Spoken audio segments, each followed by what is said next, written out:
Hi everyone, today I will be reviewing a professional teaching portfolio. When you enter the website, you will be greeted by a picture of the teacher with her students, which I think is a great touch. On the right side, there is a brief welcome. If you scroll down, there is an About Me section. At the bottom of the page, there are additional links. If you click on this link, it will bring you to her blog, and the other link works as well. If you scroll up, you will see her resume. Her resume is a PDF which you can download, and it works. Below this, she has letters of recommendation. All of these are also PDF and they all work as well. Next, she has her teaching philosophy. She included some pictures and a very well-written description.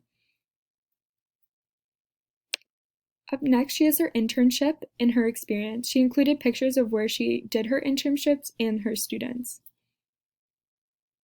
She has a classroom management page, and she also included pictures of how she goes about managing the classroom, which I think is really great to show people.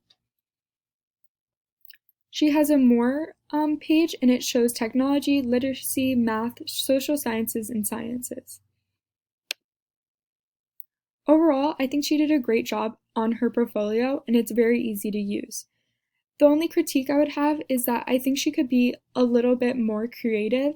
It's definitely very professional and very neat, but since she's teaching such young students, I think she could have been a little bit more creative with the fonts and colors. Another issue I have is that if you look down here, there's a random image on the bottom, and I don't know if this is an issue with the website she created this portfolio with, or she didn't notice it when she was editing it, but I think that's definitely something she could fix.